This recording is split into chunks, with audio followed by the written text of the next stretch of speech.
En mi cumpleaños número 77, mi nuera se ofreció a llevarme a almorzar. En cambio, me llevó a un lugar que jamás habría imaginado. Pero lo que ella no sabía era que yo tenía un plan. Y cuando llegó la policía a interceptarnos, su cara de terror valió cada segundo de mi estrategia. Hola, mi nombre es Dolores, pero todos me dicen Doña Lola. Tengo 77 años y vivo en Guadalajara, Jalisco. Lo que voy a contarles hoy pasó hace exactamente 3 meses, el día de mi cumpleaños. Fue el día que descubrí hasta dónde puede llegar la maldad de una nuera manipuladora y un hijo ingrato. Pero también fue el día que demostré que una mujer de mi edad puede ser más astuta que cualquier víbora. Mi nuera Carla llegó a mi casa esa mañana con una sonrisa que ahora sé que era falsa. Suegrita querida, me dijo con esa voz melosa que tanto me molestaba. Hoy es su día especial. La voy a llevar a almorzar a un lugar muy bonito. Ya verá qué sorpresa tan linda le tengo preparada. Esas palabras me helaron la sangre, porque yo ya sabía exactamente qué tipo de sorpresa me tenía preparada mi querida nuera. Lo que ella no sabía es que yo también tenía una sorpresa para ella. Sigue mi historia hasta el final y comenta la ciudad desde donde me estás viendo para saber qué tan lejos ha llegado mi relato. Durante 2 horas manejamos por carreteras que yo no conocía. Cuando le pregunté a dónde íbamos, me dijo con esa sonrisa falsa: es un lugar perfecto para mujeres como usted, doña Lola. Un lugar donde estará segura y bien cuidada. En ese momento, desde el asiento trasero de su camioneta, saqué mi celular y le envié un mensaje de una sola palabra a mi abogado. Ahora. 20 minutos después, cuando Carla estacionó frente al asilo San José, ya había 3 patrullas esperándonos, y la expresión de pánico en su cara cuando se dio cuenta de que todo su plan se había desmoronado fue la mejor venganza que pude haber pedido. Pero para que entiendan cómo llegué a ese momento, tengo que contarles toda la historia desde el principio. Una historia de traición, manipulación, y cómo una abuela de 77 años le dio vuelto a la tortilla a una familia que pensó que podía deshacerse de ella como si fuera basura. Mi nombre completo es Dolores Hernández de Morales, pero como les dije, todos me dicen Doña Lola. Nací en un pequeño pueblo de Michoacán en 1947 y he vivido una vida llena de trabajo, sacrificio y amor por mi familia. Soy viuda desde hace 12 años, cuando mi querido esposo Ramón murió de un infarto. Tengo 3 hijos: Javier de 52 años, María Elena de 48 y Roberto de 45. Durante 55 años de mi vida me dediqué por completo a mi familia. Trabajé como costurera desde los 15 años para ayudar a mantener a mis hermanos menores cuando mi papá murió. Cuando me casé con Ramón, seguí trabajando para que pudiéramos sacar adelante a nuestros hijos. Nunca tomé vacaciones, nunca me compré ropa cara, nunca gasté dinero en mí misma. Todo era para ellos, siempre para ellos. Cuando Ramón murió, yo quedé con la casa que habíamos comprado en la colonia americana de Guadalajara, una propiedad que vale aproximadamente 3 millones de pesos, y los ahorros de toda una vida, casi 1.200.000 pesos que tenía en el banco.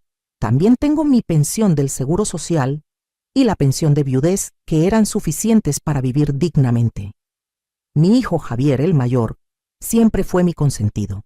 Cuando era niño era muy cariñoso conmigo, siempre me decía mamita linda y me abrazaba. Le pagué toda su carrera de administración de empresas, le compré su primer carro, le di el enganche para su casa. Cuando se casó con Carla hace 15 años, yo fui la que pagó gran parte de la boda, porque mi niño merecía lo mejor. Carla llegó a mi familia como una muchacha educada y respetuosa. Tenía 28 años cuando se casó con Javier. Era muy bonita, siempre bien arreglada. Al principio me trataba con mucho cariño, me decía suegrita querida y me llevaba flores los domingos. Yo pensé que había encontrado una nuera maravillosa. Qué equivocada estaba. Los primeros años todo parecía perfecto. Tuvieron 2 hijos, Sebastián, que ahora tiene 14 años, y Camila de 11 años. Yo adoraba a esos nietos y ellos a mí. Los cuidaba cuando Carla trabajaba, les cocinaba sus platillos favoritos, los llevaba al parque. Era la abuela más feliz del mundo, pero las cosas empezaron a cambiar hace unos 5 años. Primero fueron comentarios pequeños. Carla empezó a decir cosas como: «Ay, suegrita, ya está usted muy mayor para estar cargando a los niños». O «Mejor quédese sentadita, no vaya a hacer que se caiga». Al principio pensé que era preocupación genuina por mi bienestar. Luego empezaron las insinuaciones sobre mi casa. «Qué grande está esta casa para usted sola, doña Lola. Debe sentirse muy sola aquí. O estas escaleras están muy peligrosas para una persona de su edad». Javier también empezó a hacer comentarios. «Mamá, ¿ya pensó qué va a pasar cuando ya no pueda cuidarse sola?» Hace 3 años, Carla sugirió que me fuera a vivir con ellos. «Sería perfecto, suegrita. Nosotros la cuidaríamos y usted estaría acompañada». Pero cuando fui a visitarlos por una semana para ver cómo sería, me di cuenta de que no querían una abuela en su casa. Querían una sirvienta gratuita. Me levantaba a las 5 de la mañana a hacer el desayuno para todos. Limpiaba la casa, lavaba la ropa, cuidaba a los niños, preparaba la comida. Carla se iba de compras con sus amigas mientras yo me quedaba haciendo todo el trabajo doméstico. Cuando les dije que me iba a regresar a mi casa, Carla me dijo: «Está bien, suegrita, pero ya vimos que aquí la necesitamos mucho». Esa frase me quedó sonando en la cabeza durante semanas. No decía que me querían o que disfrutaban mi compañía. Decía que me necesitaban, como si fuera una empleada. Los siguientes 2 años fueron una campaña constante de manipulación. Carla empezó a contarles a los vecinos que yo estaba perdiendo la memoria. Les decía que me encontraba confundida, que dejaba las llaves puestas, que se me olvidaba apagar la estufa. Todo mentira, pero ella lo decía con tanto drama que la gente empezó a creerle. Javier también cambió conmigo. El hijo amoroso se volvió impaciente y condescendiente. Cuando yo expresaba alguna opinión, él me decía: «Ay, mamá, usted ya no entiende cómo funciona el mundo moderno». Si yo quería manejar mi propio dinero, me decía: «Mejor déjeme a mí manejar eso, no vaya a ser que alguien se aproveche de usted». El año pasado, empezaron a presionarme para que vendiera mi casa. «Es demasiado grande para usted, mamá. Podría usar ese dinero para tener una vejez más cómoda». Pero cuando les pregunté qué querían decir con más cómoda, las respuestas eran vagas. Hablaban de opciones y lugares especializados para personas de su edad. Hace 6 meses llegó el punto de quiebre.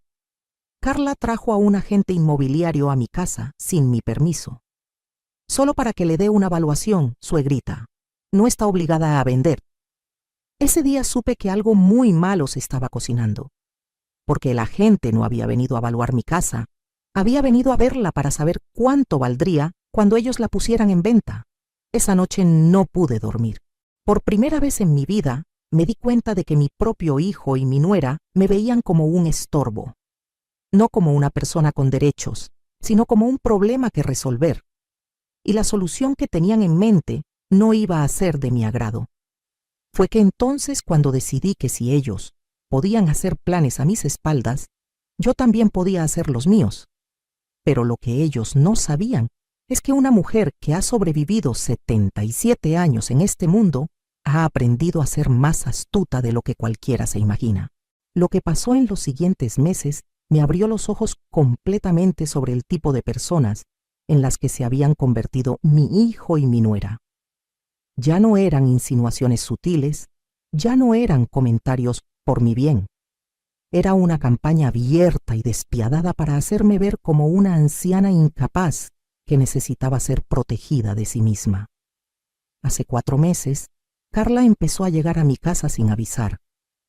«Solo vine a ver cómo está, suegrita», me decía, pero yo me daba cuenta de que revisaba todo. Abría mi refrigerador y exclamaba: «¡Ay, doña Lola! Esta leche ya está agria, ¿no se dio cuenta?». La leche estaba perfectamente bien, pero ella la tiraba a la basura de todas maneras. Un día la encontré revisando mis medicamentos. Estas pastillas están vencidas, me dijo, mostrándome mi vitamina D que acababa de comprar la semana anterior. Esto es muy peligroso para su salud. Mejor déjeme a mí manejar sus medicinas. Cuando le dije que yo era perfectamente capaz de leer las fechas de vencimiento, me respondió con esa sonrisa falsa.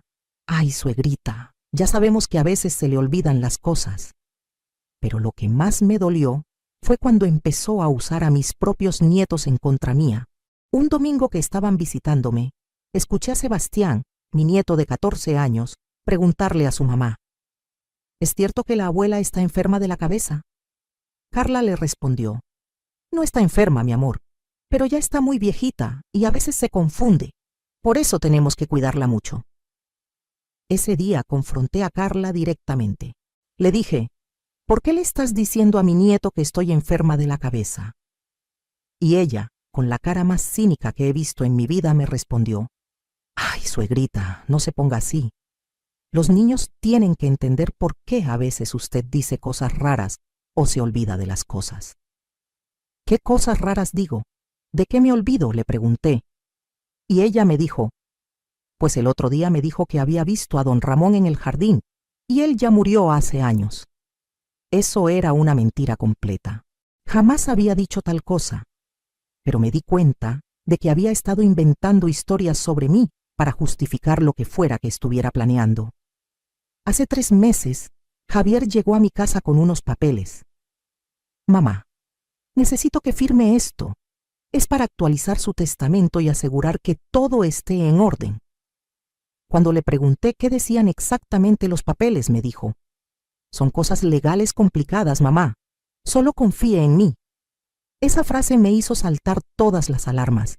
Solo confíe en mí, como si yo fuera una niña que no puede entender sus propios asuntos. Le dije que quería que mi abogado revisara los papeles primero, y Javier se molestó mucho. ¿Para qué necesita un abogado, mamá? ¿No confía en su propio hijo? Ahí fue cuando supe que estaba en problemas reales, porque la única razón por la que alguien no quiere que revises un documento legal es porque ese documento no te conviene. 2 semanas después, Carla llegó con una sorpresa. Suegrita, contraté a una muchacha para que venga a limpiarle la casa. Se llama Rosa y va a venir todos los días. Cuando le dije que yo no necesitaba ninguna empleada y que no quería extraños en mi casa, me dijo: Ay, no sea orgullosa. A su edad ya no puede hacer todo el trabajo pesado.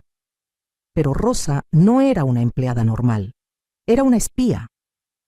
La primera semana que vino, yo me di cuenta de que me estaba vigilando constantemente. Me preguntaba qué había desayunado, si había tomado mis medicinas, si había salido de la casa. Y al final del día, la escuché hablando por teléfono. Señora Carla, sí, aquí estuvo todo el día. No, no salió para nada. Sí, se ve bien, pero a veces habla sola. Yo no hablaba sola. Lo que hacía era rezar el rosario en voz baja mientras cocinaba, algo que había hecho toda mi vida. Pero Rosa reportaba eso como si fuera una señal de demencia. Una tarde, Rosa accidentalmente tiró mi florero favorito, el que me había regalado Ramón en nuestro 20º aniversario.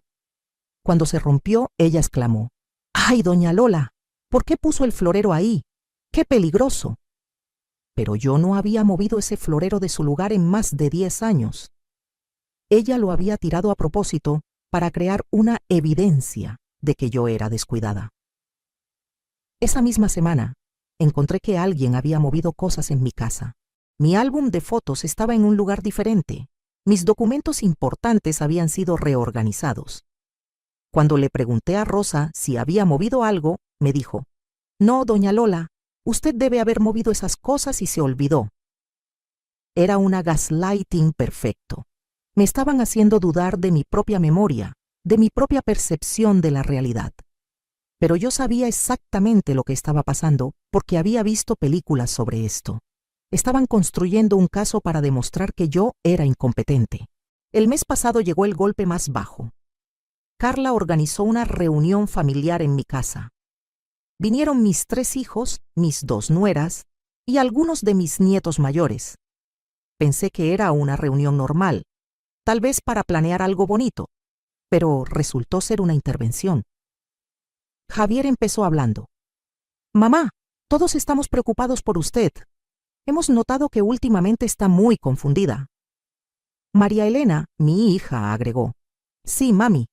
La otra vez me llamó 3 veces para preguntarme la misma cosa. Eso era mentira. Yo había llamado a María Elena una sola vez para preguntarle sobre el cumpleaños de mi nieta. Pero ahí estaba, frente a toda la familia, siendo acusada de tener problemas de memoria. Carla tomó la palabra. Suegrita, sabemos que es difícil aceptarlo, pero ya no es seguro que viva sola. ¿Qué pasaría si se cae y no hay nadie para ayudarla? ¿O si se olvida de apagar la estufa? Roberto, mi hijo menor, que siempre había sido el más callado, dijo, Mamá, solo queremos lo mejor para usted. ¿Y qué es lo mejor para mí?, les pregunté. Carla respondió, Bueno, hemos estado investigando algunas opciones. Hay lugares muy bonitos donde puede vivir, con gente de su edad, con enfermeras las 24 horas, con actividades divertidas.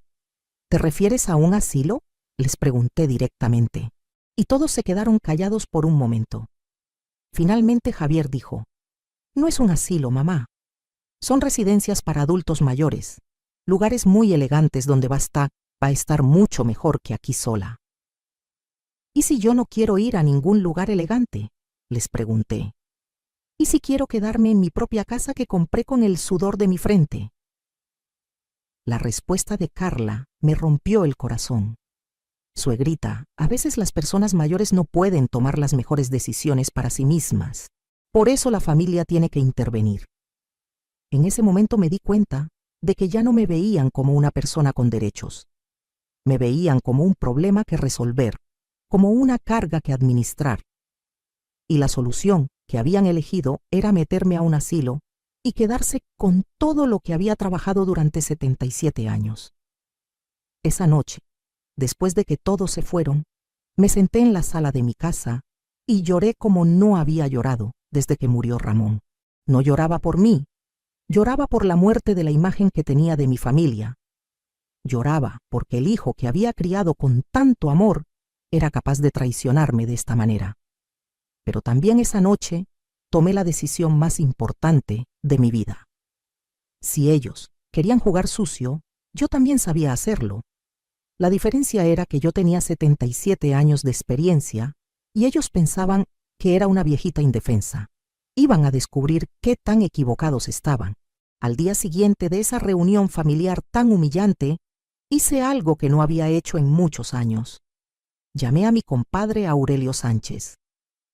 Aurelio había sido el padrino de bautizo de Javier y también había sido abogado durante más de 40 años antes de retirarse. Él y su esposa Esperanza habían sido nuestros mejores amigos cuando Ramón vivía. Compadre, le dije cuando contestó el teléfono, necesito hablar con usted, es urgente. Aurelio notó inmediatamente la preocupación en mi voz. Comadre Lola, ¿qué pasa? Venga para acá ahora mismo. Cuando llegué a su casa, Esperanza me recibió con un abrazo y una taza de café. Los tres nos sentamos en su sala y yo les conté todo. Cada mentira de Carla, cada manipulación de Javier, toda la campaña para hacerme ver como una anciana incompetente. Esperanza se llevaba las manos a la cabeza con cada detalle y Aurelio apretaba los puños. Comadre, me dijo Aurelio cuando terminé mi relato, lo que me está contando es muy grave. Esto se llama abuso de adulto mayor y es un delito federal.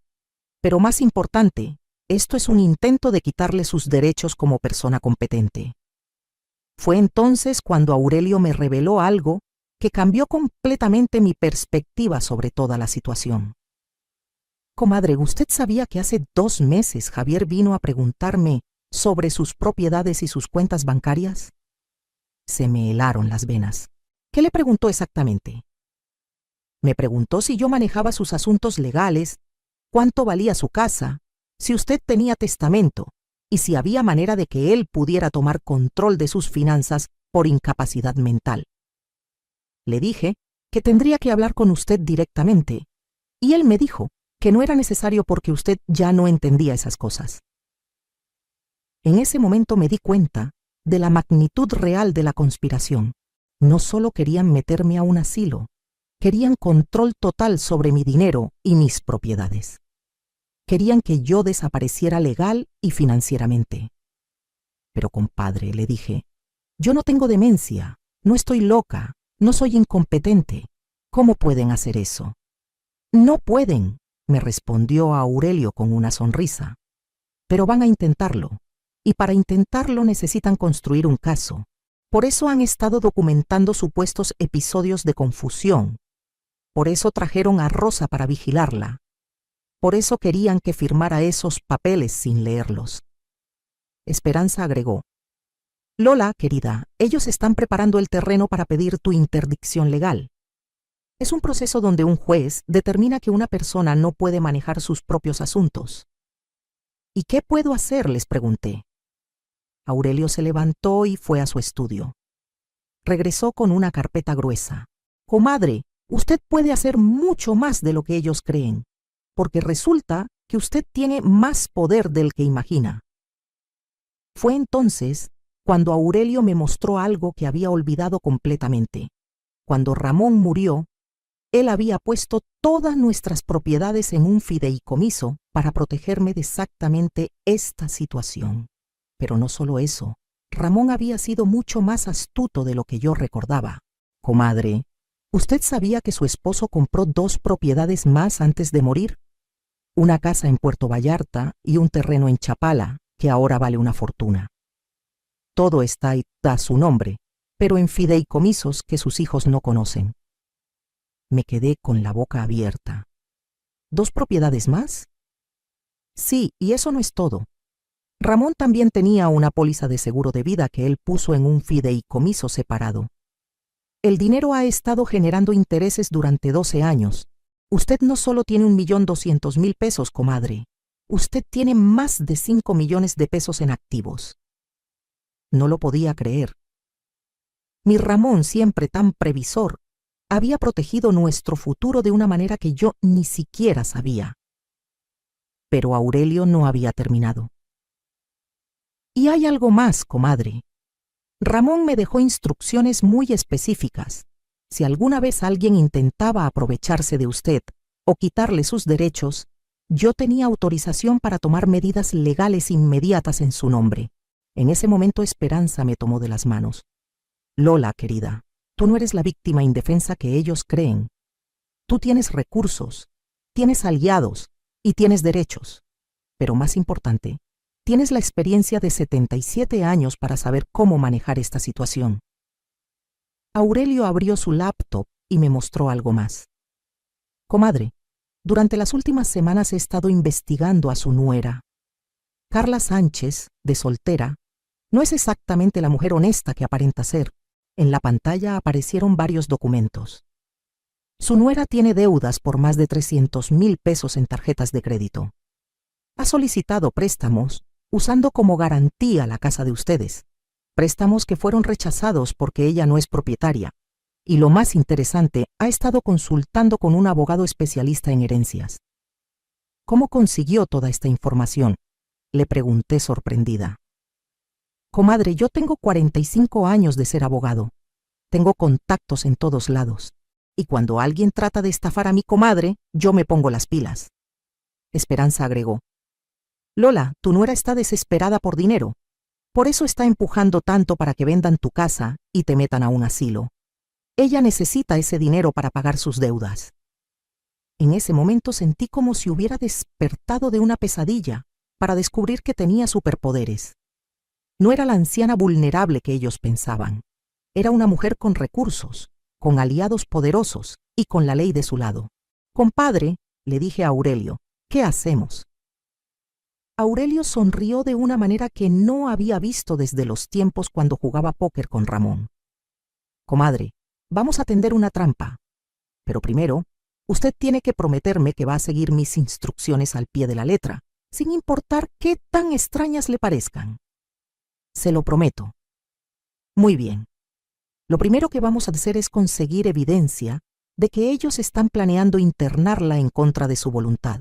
Y para eso, comadre, usted va a tener que actuar como la viejita indefensa que ellos creen que es. Ese día, Aurelio, Esperanza y yo planeamos la contraofensiva más elaborada de mi vida. Y lo mejor de todo era que Javier y Carla iban a caminar directo hacia la trampa, pensando que eran ellos los que me estaban manipulando. Durante las siguientes 3 semanas, me convertí en la mejor actriz de mi vida. Aurelio me había explicado exactamente lo que necesitábamos para tener un caso sólido contra ellos. Evidencia clara de que estaban conspirando para quitarme mis derechos y mis propiedades en contra de mi voluntad. Comadre, me había dicho Aurelio, ellos van a mostrar su verdadera cara cuando crean que usted está completamente indefensa. Necesitamos que los grabe confesando sus planes. Para eso, Esperanza me consiguió una grabadora digital pequeñita que cabía en mi bolso. También me instalaron una aplicación en mi celular que grababa conversaciones automáticamente. Yo, que apenas sabía usar WhatsApp, me volví toda una espía tecnológica. La primera parte del plan era muy simple, actuar más confundida de lo normal para que ellos aceleraran sus planes. Empecé a llamar a Javier con preguntas que ya sabía las respuestas.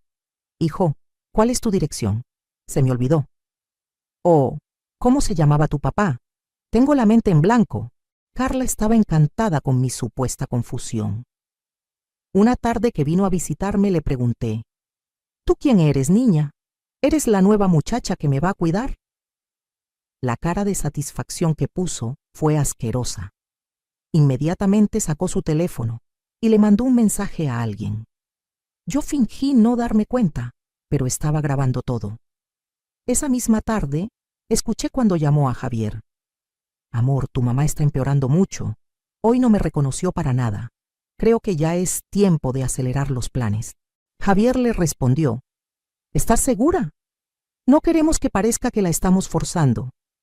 Y Carla le dijo, créeme, amor, en el estado en que está, nadie va a pensar que la estamos forzando. Esa conversación quedó grabada completa en mi teléfono. Aurelio casi salta de alegría cuando se la enseñé. Comadre, esto es oro puro. Acabamos de probar que están conspirando y que saben exactamente lo que están haciendo. La segunda parte del plan era más elaborada. Aurelio me pidió que fingiera tener un episodio grave para que ellos mostraran sus verdaderas intenciones. Una mañana, cuando Carla llegó con Rosa, me senté en mi sala y empecé a hablar como si Ramón estuviera ahí.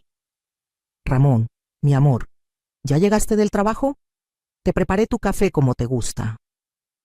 Carla y Rosa se miraron con complicidad. Suegrita, me dijo Carla con voz melosa. Don Ramón ya no está aquí. ¿Se acuerda? ¿Cómo que no está? Si acaba de entrar, les respondí señalando la silla vacía. Ramón, diles que acabas de llegar. Rosa inmediatamente le mandó un mensaje a Carla, que estaba parada junto a ella. Pude leer el mensaje. ¿Ya le marcó al doctor? Esto está muy feo. Carla le respondió por mensaje. Sí, ya tengo cita para mañana. Con este episodio ya tenemos justificación. Esa tarde, Javier llegó a mi casa más nervioso de lo normal. Mamá, Carla me contó lo que pasó hoy. Estamos muy preocupados por usted. Yo seguí con mi actuación. ¿Qué pasó? ¿Pasó algo malo? Mamá, usted estuvo hablando con papá toda la mañana. Papá murió hace 12 años. Me puse a llorar como si acabara de recordarlo. Mi Ramón está muerto. ¿Cuándo pasó eso? ¿Por qué nadie me dijo? Javier se acercó y me abrazó, pero pude ver en sus ojos que no era compasión lo que sentía, era alivio. Su mamá finalmente estaba mostrando síntomas reales de demencia. Lo que él no sabía era que todo estaba siendo grabado por la cámara que Aurelio había instalado disimuladamente en mi sala. Esa noche, Javier y Carla tuvieron una conversación en mi cocina que pensaron que yo no podía escuchar porque estaba dormida en mi recámara. Pero yo estaba despierta, con la puerta entreabierta y mi grabadora encendida. Ya no podemos esperar más, decía Carla. Si sigue empeorando así, va a ser un peligro para ella misma.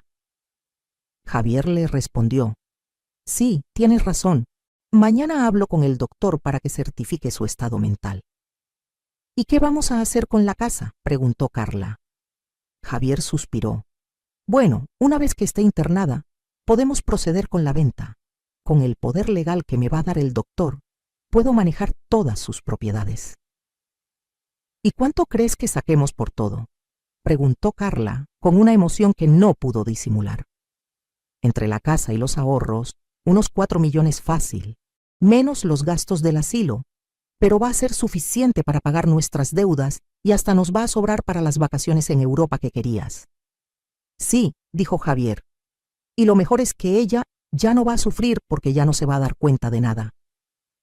Esas palabras me rompieron el corazón, pero también me llenaron de una determinación férrea. Mi propio hijo estaba planeando robarme y abandonarme, y encima se estaba convenciendo de que era por mi bien. Al día siguiente era jueves, y Aurelio me había dicho que el viernes iba a ser el día decisivo.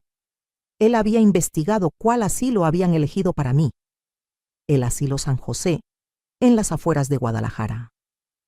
Un lugar donde, según Aurelio, muchas familias mandaban a sus ancianos problemáticos para olvidarse de ellos. Comadre, me dijo Aurelio por teléfono esa mañana, todo está listo.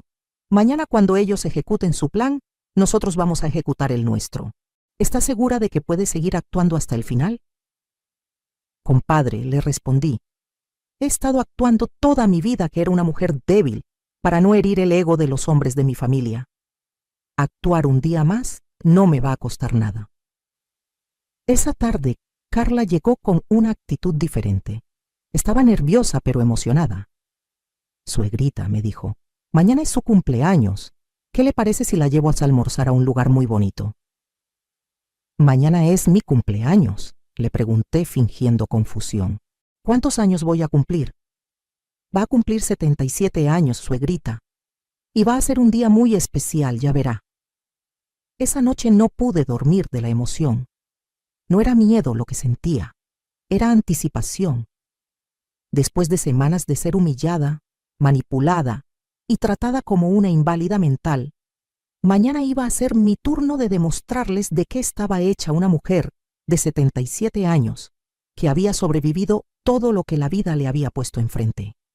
Aurelio me había explicado el plan completo. Cuando Carla me llevara al asilo, él ya habría alertado a la policía sobre un posible secuestro y abuso de adulto mayor.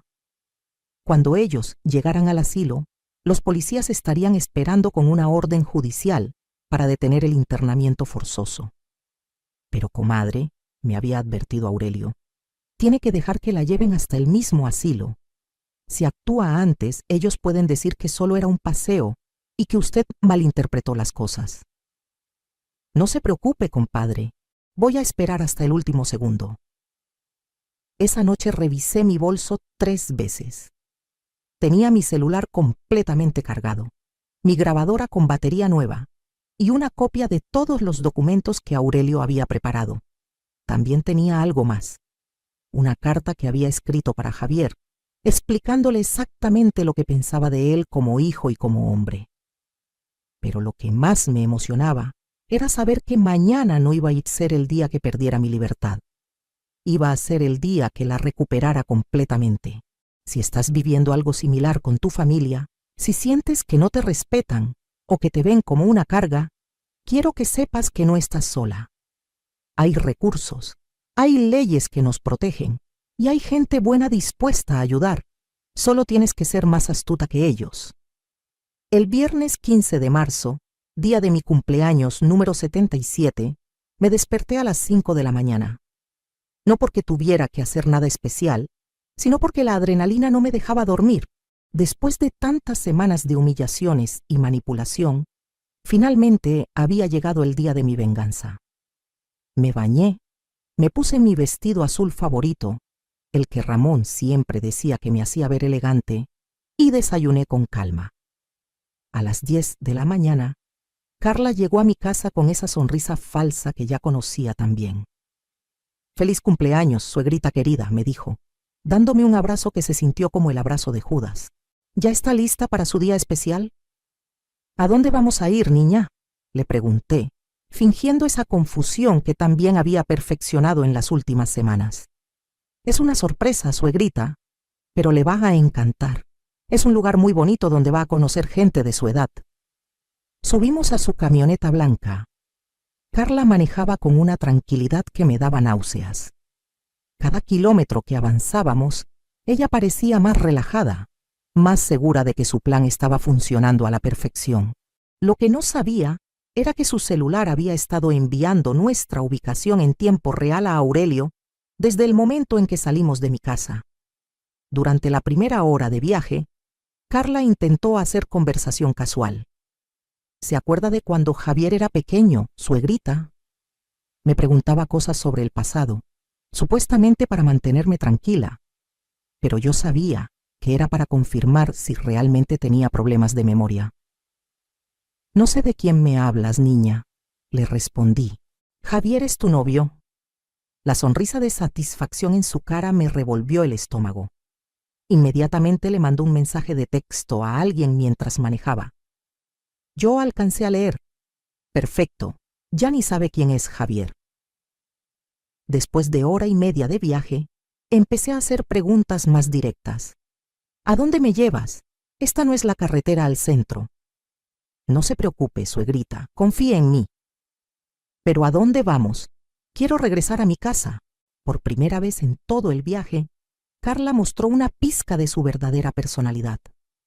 Su voz se volvió más fría, más impaciente. Suegrita, ya le dije que es una sorpresa, deje de preguntar. Pero es que no conozco este lugar. ¿Y si nos perdemos?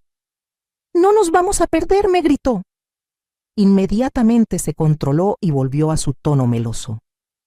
Perdón, suegrita, es que estoy un poco estresada por el tráfico. Ahí estaba. El primer crack en su fachada. La grabé diciendo esas palabras exactas. A las 2 horas de viaje, cuando ya estábamos en las afueras de Guadalajara, en una zona que yo no conocía, Carla hizo una llamada. Sí, ya vamos llegando. ¿Todo está listo? Perfecto. Sí, ella está muy tranquila, no sospecha nada. En ese momento fingí estar dormida para escuchar mejor. Carla siguió hablando. No va a dar problemas. Está en un estado muy avanzado de demencia. El doctor ya tiene todos los papeles listos. Hubo una pausa. Sí, ya hablé con Javier. Él va a venir mañana a firmar todo.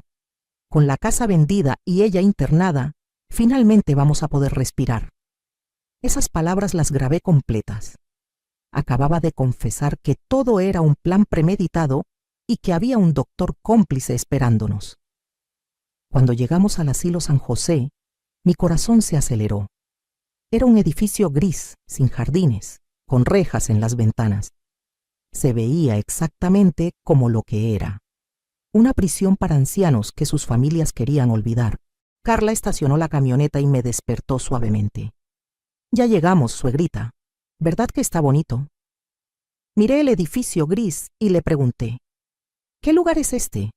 No me gusta. Es un lugar especial para señoras como usted. Va a estar muy bien cuidada aquí. No quiero entrar. Quiero irme a mi casa. Por segunda vez, la máscara de Carla se resbaló. Suegrita ya no puede vivir sola. Esto es lo mejor para usted, aunque no lo entienda ahora. ¿Me vas a dejar aquí? ¿Para siempre? No es para siempre, me mintió. Es solo hasta que se sienta mejor. En ese momento saqué mi celular y le mandé el mensaje que había estado esperando mandar durante semanas. Ahora. Carla vio que mandé un mensaje y se alarmó. ¿A quién le escribió, suegrita? A mi hijo Javier. Le dije que ya llegamos. Se relajó inmediatamente. Ah, qué bueno. Él va a estar muy contento de saber que ya está en un lugar seguro. Bajamos de la camioneta y Carla me tomó del brazo, no de manera cariñosa, sino firme, controladora. En la entrada del asilo nos esperaba una mujer con bata blanca y un hombre de traje. Señora Carla, dijo la mujer, soy la directora del asilo, licenciada Ramírez. Y él es el doctor Méndez, quien va a evaluar a su suegra. El doctor Méndez me miró como si fuera un objeto. Señora Dolores, Soy el doctor que va a ayudarla. ¿Cómo se siente? Me siento confundida, le respondí honestamente. No sé por qué me trajeron aquí. El doctor y Carla intercambiaron una mirada cómplice. Como le explicamos por teléfono, doctor, dijo Carla. Ella tiene episodios de confusión muy graves. Ya no puede vivir sola. Entiendo perfectamente, respondió el doctor. Tengo aquí todos los papeles para el internamiento por incapacidad mental. Solo necesito que usted firme como familia responsable. En ese momento, mientras Carla sacaba una pluma para firmar los papeles que me iban a quitar mi libertad para siempre, escuchamos el sonido de sirenas acercándose. ¿Qué es eso?, preguntó Carla, mirando alrededor nerviosa. 3 patrullas de la policía se estacionaron frente al asilo. De la primera patrulla bajó Aurelio acompañado de 2 oficiales. De las otras patrullas bajaron más policías y una mujer que yo no conocía, pero que vestía traje sastre. «Señora Carla Sánchez», gritó uno de los oficiales, «está usted bajo arresto por intento de secuestro y abuso de adulto mayor». La cara de Carla se transformó completamente. De la sonrisa falsa pasó al pánico total. «¿Qué? Esto es un malentendido. Yo solo estoy ayudando a mi suegra».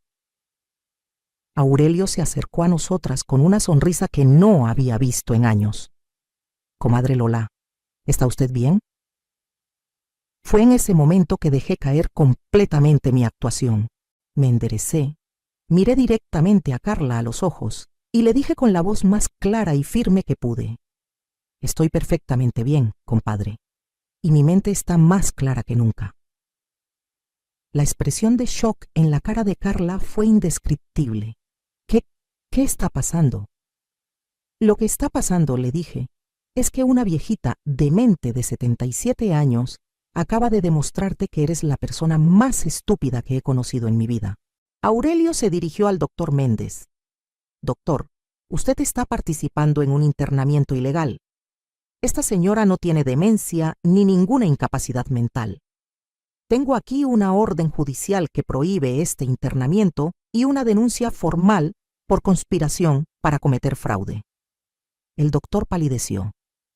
«Pero la familia me dijo que...». «La familia le mintió», interrumpió la mujer de traje sastre. «Soy la fiscal especializada en delitos contra adultos mayores. Doctor, usted va a tener que acompañarnos para declarar». Carla empezó a llorar.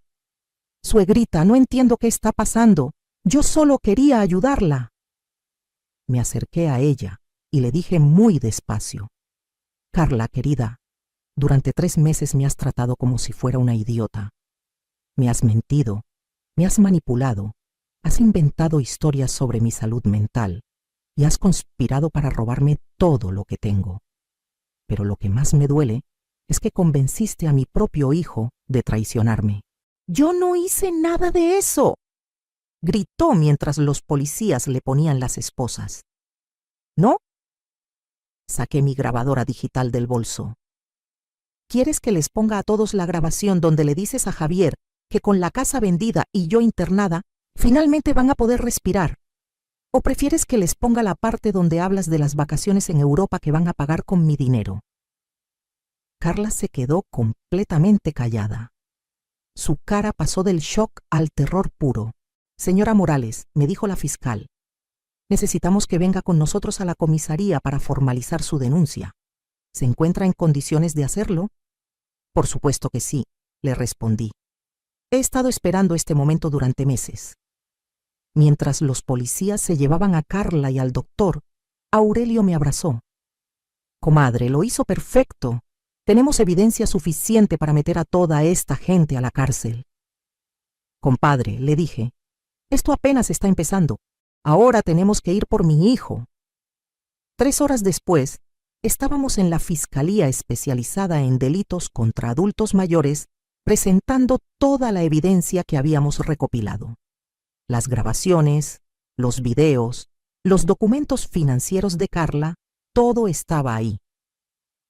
La fiscal, licenciada Patricia Vázquez, me dijo que era uno de los casos más sólidos que había visto en años.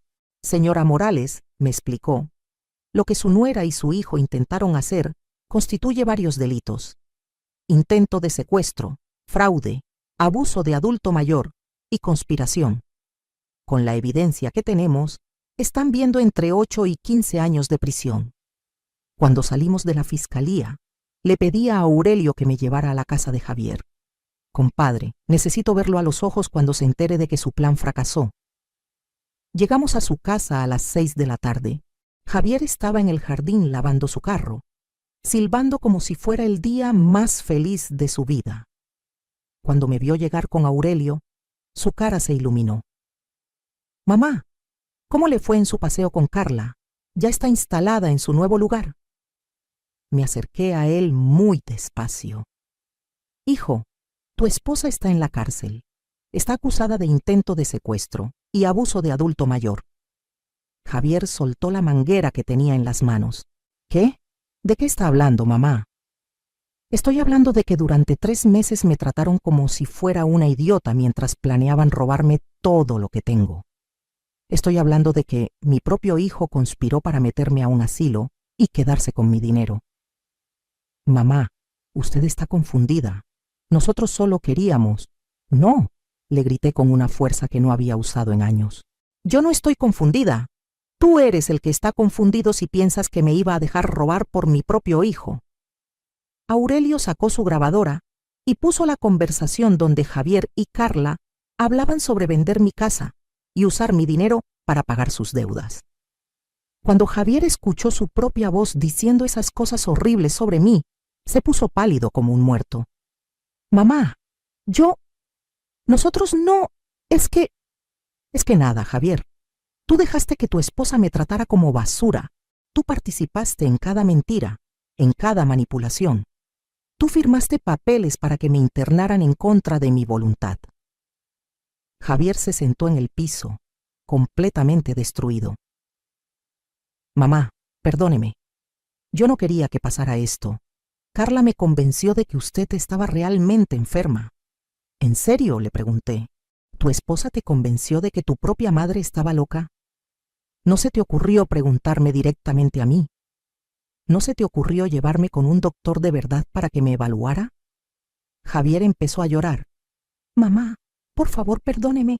Yo la amo. Usted es mi madre. No, Javier, tú no me amas. Si me amaras, jamás habrías permitido que tu esposa me humillara de esa manera. Si me amaras, habrías defendido mi dignidad en lugar de conspirar para robarme. Aurelio le entregó una copia de la denuncia penal. Javier, usted también está siendo acusado de conspiración y fraude. Tiene 48 horas para presentarse en la fiscalía con su abogado. Javier leyó los papeles con las manos temblorosas. ¿Me van a meter a la cárcel? Eso va a depender de muchas cosas, le respondí. Pero lo que sí te puedo asegurar es que nunca más vas a tener acceso a mi dinero, a mis propiedades o a mi vida. ¿Qué quiere decir eso, mamá? Quiere decir que te estoy desheredando completamente. Quiere decir que vas a tener que aprender a vivir sin robarle a tu madre. Y quiere decir que si quieres tener alguna relación conmigo en el futuro, vas a tener que ganártela, empezando por divorciarte de esa víbora que tienes por esposa. Esa noche, Aurelio y Esperanza me llevaron a cenar para celebrar. Por primera vez en meses, me sentía completamente libre, completamente dueña de mi vida. Ya no tenía que fingir que era débil, ya no tenía que tolerar faltas de respeto, ya no tenía que vivir con miedo de que mi propia familia me traicionara. Comadre, me dijo Aurelio levantando su copa de vino, usted acaba de demostrar que la experiencia y la astucia siempre van a vencer a la codicia y la estupidez. Al día siguiente empecé a hacer los cambios que había estado planeando durante semanas.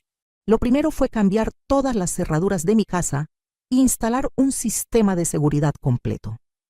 Lo segundo fue actualizar mi testamento, dejando todo a María Elena y Roberto, mis otros 2 hijos que siempre me habían respetado, y a mis nietos que realmente me querían.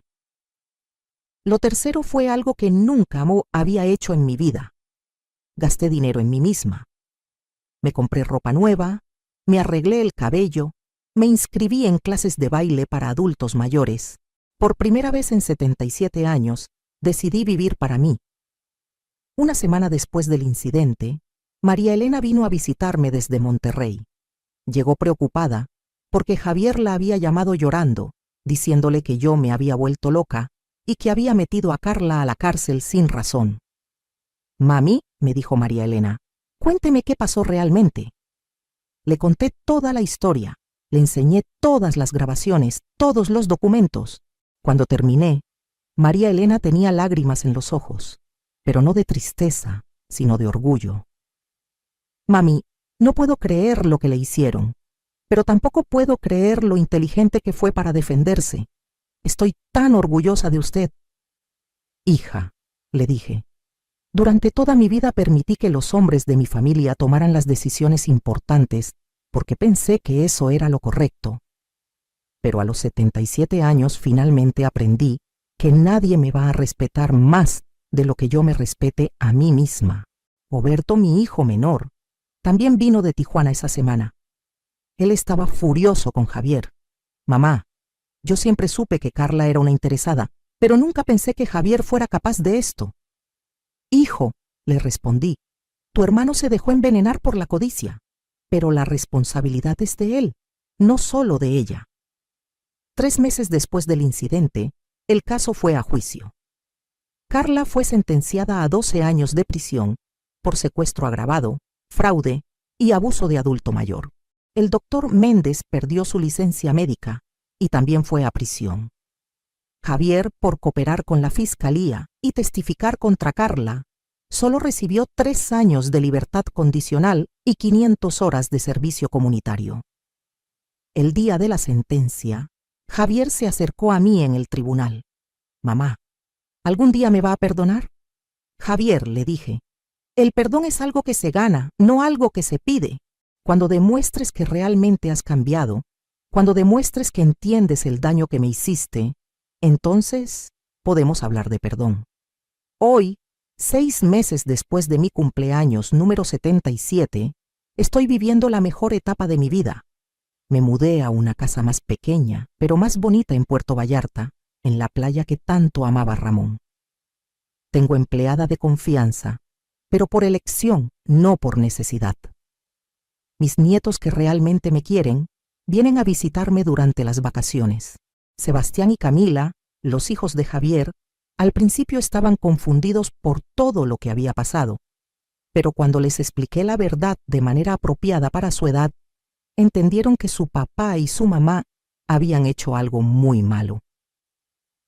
Abuela, me dijo Sebastián la última vez que vino, mi mamá nos decía que usted estaba enferma de la cabeza, pero yo nunca lo creí. Usted siempre ha sido la persona más inteligente que conozco. Esas palabras me llenaron el corazón de alegría. Al menos mis nietos sabían la verdad. He aprendido a manejar computadora. Tengo cuenta de Facebook donde publico fotos de mis viajes y mis actividades. He viajado a lugares que siempre quise conocer. Oaxaca, Yucatán. Hasta fui a Estados Unidos a visitar a unos primos. Pero lo más importante es que he aprendido a decir no sin explicaciones. Cuando alguien me pide algo que no quiero dar, simplemente digo no. Cuando alguien me falta al respeto, inmediatamente pongo límites. Ya no tengo tiempo para gente tóxica en mi vida, sin importar si son familia o no. Javier me ha escrito varias cartas pidiendo perdón. Las leo todas, pero no he respondido ninguna. Todavía no veo un cambio real en él. Todavía no veo que entienda realmente lo que me hizo. Tal vez algún día, pero no va a ser porque me presione o porque otros me digan que ya es tiempo de perdonar. El perdón es un regalo que una da cuando quiere, no una obligación que tiene que cumplir. Mi mensaje para todas las mujeres que me están escuchando, especialmente las mujeres mayores, es este. Nunca es demasiado tarde para defender tu dignidad. Nunca es demasiado tarde para decir hasta aquí. No importa si son tus hijos, tus nietos o cualquier otra persona, nadie tiene derecho a tratarte como si fueras menos de lo que eres. Ustedes tienen derechos, tienen valor y tienen el poder de cambiar su situación. Solo necesitan creer en ustedes mismas y rodearse de la gente correcta. A los 77 años, finalmente aprendí a vivir para mí. Y si yo pude hacerlo, ustedes también pueden. ¿Qué harías en mi lugar? ¿Has pasado por algo similar con tu familia? ¿Conoces a alguien que esté viviendo esta situación? Comparte tu historia en los comentarios, porque cuando las mujeres compartimos nuestras experiencias, nos hacemos más fuertes. Y recuerda, respetarte a ti misma no es egoísmo, es supervivencia.